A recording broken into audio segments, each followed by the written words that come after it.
हम करेंगे ऐसा चमत्कार धरती को। आपने देखा हमारा भारत सोने की चिड़िया कहलाती थी, देवी देवताएं थे। ये संपूर्ण संसार में, ये भारत में समृद्धि थी, एकता थी, शांति थी, प्रेम था। लेकिन वो धीरे धीरे हमारी संगठन की कमजोरी ने और हमारी संगठन की कमजोरी का फायदा उठाकर विदेशी आक्रमणकर्ताओं ने कैसे हमारे देश को गुलाम बना लिया और आपस में फूट डाल करके देश में शासन किया। पता है, ये उनकी शक्ति नहीं, ये हमारी कमजोरी थी।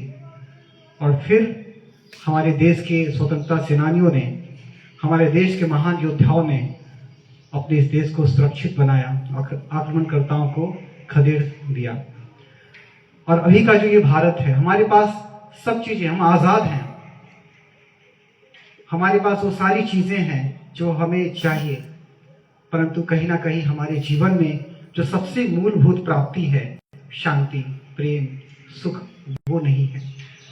इसके कारण हमारा मन खाली खाली लगने लगा है और इसी कारण हमारे संस्कारों में खराबी आने लग गई है। आपसी टकराव बढ़ रहे हैं, मतभेद बढ़ रहे हैं और जो प्रेम होना चाहिए, जो हम दूसरों से अपेक्षाएं रखते हैं, वो खुद के अंदर खत्म होता चला जा रहा है। आखिर वो सारी चीजें हम दोबारा डेवलप करें। स्वामी विवेकानंद जी एक बार किसी गुरु महंत का दरवाजा खटखटाते हैं, शायद वो रामकृष्ण परमहंस जी थे। दरवाजा खोलते हैं परमहंस जी, कहते हैं कौन हो तुम? तो स्वामी विवेकानंद जी कहते हैं यही तो मैं जानना चाहता हूं कि मैं कौन हूं। वास्तव में खुद का परिचय नहीं है। मैं आपसे पूछूं, यदि कोई व्यक्ति, कोई बुजुर्ग व्यक्ति या कोई बीमार व्यक्ति अपने देह का त्याग कर देते हैं तो शरीर से क्या निकलती है? आपको ये ज्ञान है क्या? आप इस ज्ञान को किसी ने आपको दिया है क्या? बताया है क्या? किसी वेद शास्त्र में आपने पढ़ा है? नहीं ना। ये नेचुरल पता हो गया ना, जानकारी हो गई ना कि शरीर से आत्मा निकलती है। और शरीर से आत्मा निकलती है तो क्या आंखें देखती है क्या? क्या हाथ हिलाती है क्या इधर आ जाओ? क्या मुख कुछ बोलता है क्या?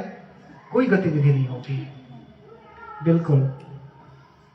तो इस शरीर को संचालित करने वाली वो शक्ति, वो एनर्जी, वो कौन थी?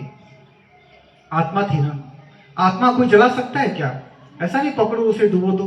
हो सकता है क्या? किसी को गोली मार दिया और खुद भी सुसाइड कर लिया तो भाई वो तो अपराधी है, अपराधी तो बन गया ना, भले उसे जेल की सजा नहीं मिल रही, तो क्या उसे कोई पकड़ सकता है क्या? वो तो शरीर से निकल गया ना। अजर अमर अविनाशी है वो। मृत्यु शरीर की होती है, आत्मा की नहीं होती है। परंतु आत्मा होती कैसी है और आत्मा शरीर के किस भाग में है? आत्मा के अंदर वो कौन से दिव्य गुण हैं?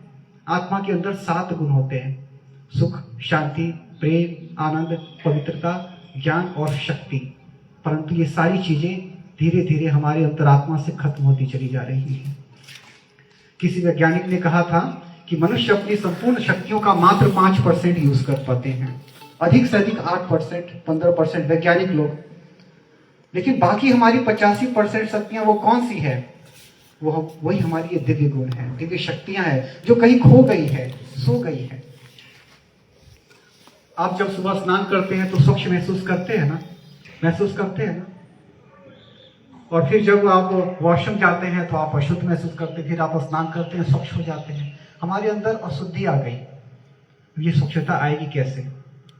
आपको यहाँ पे बाहर धूप था, आपको यहाँ पे ठंडे छांव में बिठाया गया ना, आपको आराम मिल रहा है। हमारी जिंदगी बहुत ही गर्माहट से गुजर रही है। जीवन में ठंडक कहाँ मिले, शांति कहाँ मिले, प्रेम कहाँ मिले?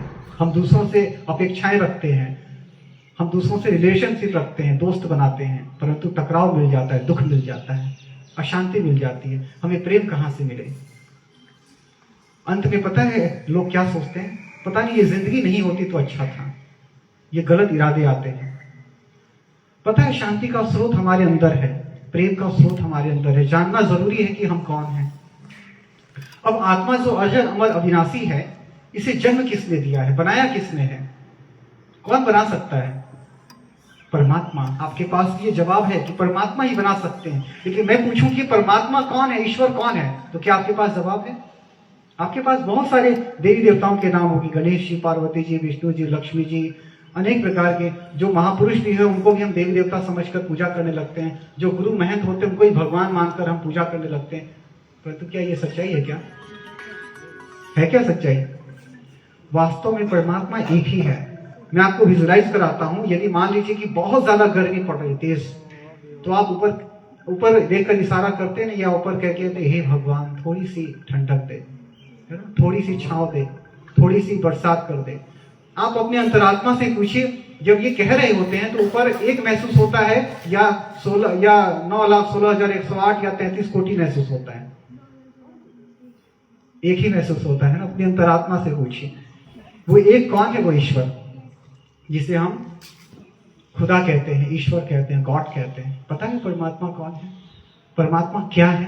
परमात्मा एक लाइट है, एक प्रकाश है, एक ज्योति है, जिसे जीसस क्राइस्ट ने कहा था God is one, God is light.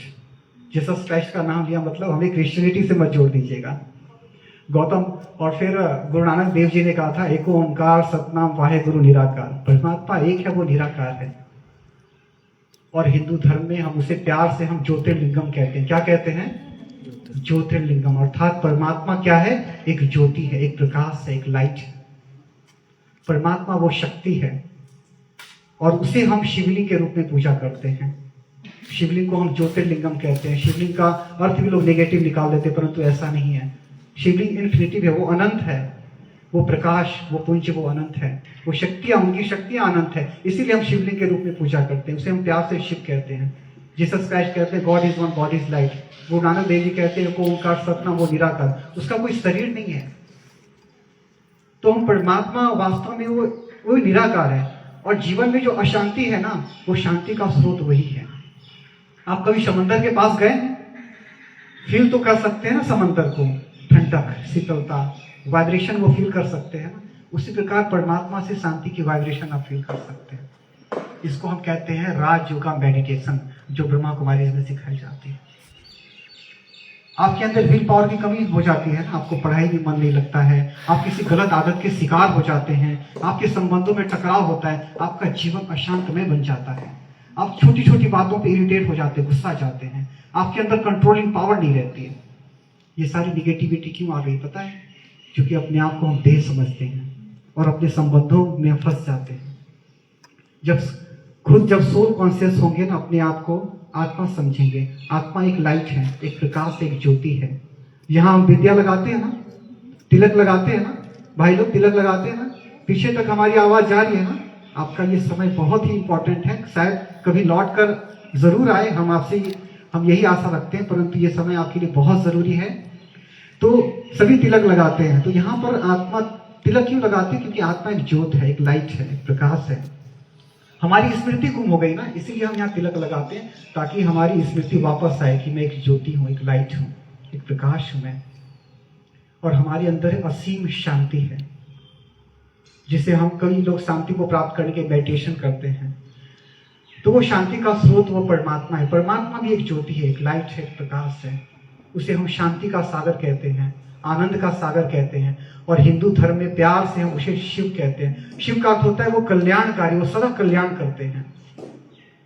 हम अपने जीवन में कहीं ना कहीं लक्ष्य की प्राप्ति के लिए हम परमात्मा की भक्ति करते हैं कि हे परमात्मा मुझे जॉब दे दो, मुझे ये नौकरी दिला दो, मुझे अच्छे पोस्ट पर दे दो। एक व्यक्ति ऐसा ही था, एक स्टूडेंट, वो रोज जाता था, रोज शिव के मंदिर जाता था, प्रार्थना करता था हे भगवान मुझे बैंक पीओ बना दो। और काफी मेहनत करता था, मेहनत भी कर रहा था, वो जाता भी था, ईश्वर की रोज भक्ति करता था, कहता था कि मैं आपकी है ना इतने किलो लड्डू चढ़ाऊंगा, रोज पूजा करके फिर वो जाता था पढ़ाई करने के लिए। एक बार क्या हुआ कि उसे जॉब लग गई, बैंक का पीओ बन गया। तो फिर वो दोस्तों को कहने लगा कि भाई बड़ी मेहनत किया है अपने हमने जीवन में, दर दर के ठोकर खाया है? कागज पर लिखने के लिए पेन नहीं था, और हमने ऐसी अवस्था में पढ़ाई करके आगे गया है। लेकिन वो क्या भूल गया पता है? परमात्मा को भूल गया, जिन्होंने उनकी मदद की। और वो राह चल रहा था और अचानक कोई गाड़ी आती है, उसे ठोकर मार देता है, उसका एक टांग टूट जाता है। और जब वो हॉस्पिटल में बिस्तर पे लेटा था तो लोग कहते भाई कैसे ये सब हुआ? अरे ये सुख दुख तो भगवान की देन है। यानी कि जीवन में जब दुख आए तो भगवान को दोष दें, और जब सुख आया था तो भगवान को भूल गया था। तो देखिए हम ईश्वर को कहाँ भूल रहे हैं। जब सुख होता है तो उसे हमें धन्यवाद देना चाहिए, और जब आपके जीवन में दुख आए तो आपके कर्मों को सुधारने की जरूरत है। ऐसा नहीं है कि वो दुख परमात्मा दे रहे हैं, हमारे किए हुए कर्मों का फल है। आप अच्छा पढ़ाई कर रहे हैं तो आप अच्छी जॉब पाएंगे ना, पढ़ाई करेंगे तो फिर पास हो जाएंगे, नहीं तो फेल हो जाएंगे। तो फेल पास होना ये ईश्वर के हाथों में नहीं है। हाँ, मदद वो जरूर करते हैं आपके अच्छे कर्मों तक पहुंचाने के लिए, आपको सफलता दिलाने के लिए। लेकिन यदि आप गलत करेंगे तो फेल तो होंगे ही। तो परमात्मा को किसी भी कर्मों में दोष ना दें। लेकिन जो वर्तमान समय जो हमारा खराब चल रहा है, तो उसे शक्ति का स्रोत, उसे पाने का आधार है राज योगा मेडिटेशन, जो ब्रह्मा कुमारी सेंटर में सिखाई जाती है। आपका ये विद्यालय है, यहाँ पढ़ाई जाती है, वहाँ हमें आध्यात्मिक पढ़ाई जाती है। आपकी सिमराई में भी राज योगा मेडिटेशन सेंटर, जहाँ पर राजयोग की शिक्षा दी जाती है। हम आपसे 2 मिनट समय लेंगे और आपको राजयोग का अभ्यास कराएंगे, सबको उस परमात्मा से जुड़ने का एक छोटा सा कमेंट्री कराएंगे, जिससे सभी ईश्वर से जुड़ सकें और अभ्यास करें कि हम करते क्या है, वहां सिखाते क्या है। सभी अच्छे से वापस बैठ जाएं, जिसको पद्मासन कहते हैं। सभी पद्मासन में बैठ जाइए और अपनी आंखें को बंद कर लीजिए, अपने नेत्र को क्लोज कर लीजिए।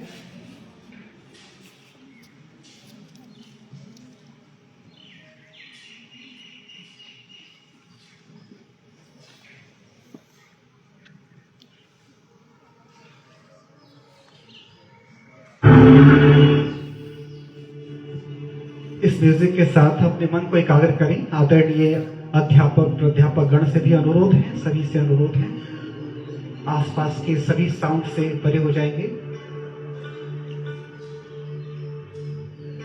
जो कुछ कहा जाए इसे महसूस करना है, बोलना नहीं है। सभी आंखें बंद कर लें, फील करें।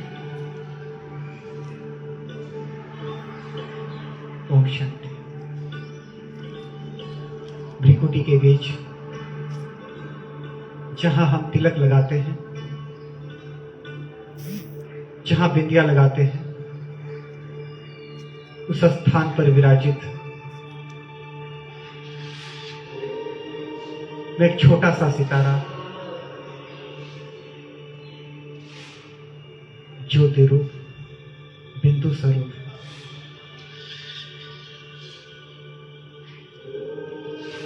मैं एक दिव्य आत्मा हूं, दिव्य शक्ति हूं मैं।